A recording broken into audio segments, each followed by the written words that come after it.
So I'm going to talk a little bit more about LARIAT. It's our real-time crime center. Thanks to the Department of Justice for their generous funds. We've been going strong for a couple of years now. The original award was $3.3 million. There's a lot involved with LARIAT, and I'm not going to get into all the details. I'm just going to give you the high level here. The idea is that we are involved with the call.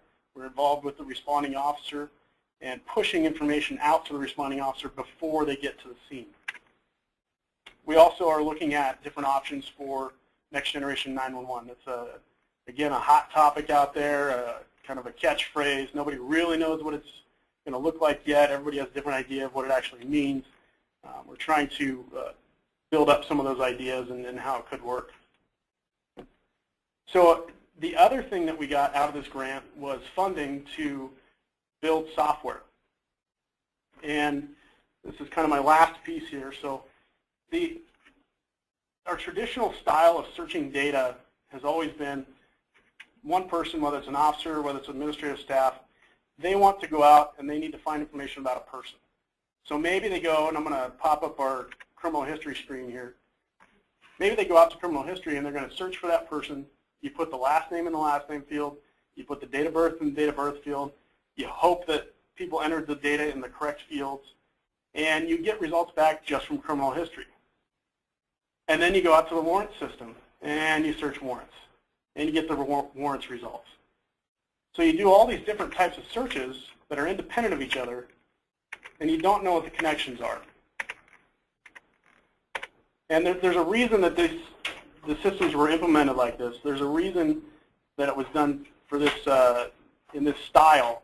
But today we have different options. Today there's better technology available to us.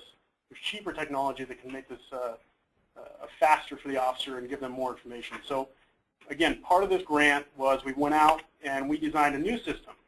We said, why do we search each data set differently? Why don't we search them all at once, combine the information into an index, and then search just the index? So anyone that's watching that has experience with Solr or any other indexing engines that are behind Google or Bing, it's the same kind of idea. And again, it's not like we're reinventing the wheel here. We're just trying to think of data differently. We're not thinking of data in silos. We're thinking of data as integrated pieces of information that are related to each other. And we already know they're connected, so connect them before the officer searches for them. So after that long explanation, we now have a new search tool.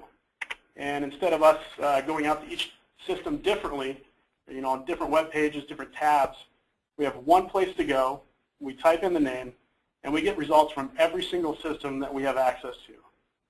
It's very fast. It's very useful. And again, there's not a lot of bells and whistles because that's not what we need. We just need the information quickly. We need to get it back.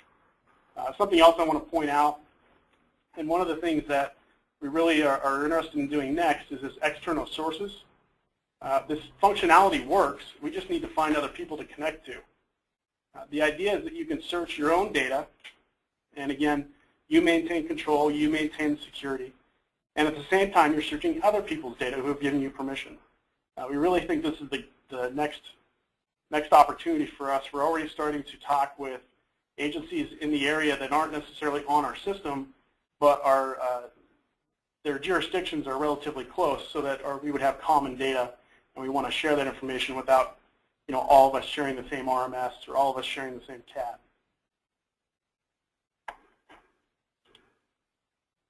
Okay, a couple more things about the search tool. If you've heard of GFIPM, the Global Federated Identity Privilege Management, also known as Federated Identity, we're trying to implement that next. We will be releasing all of this code to the open source community. So good news, it's free.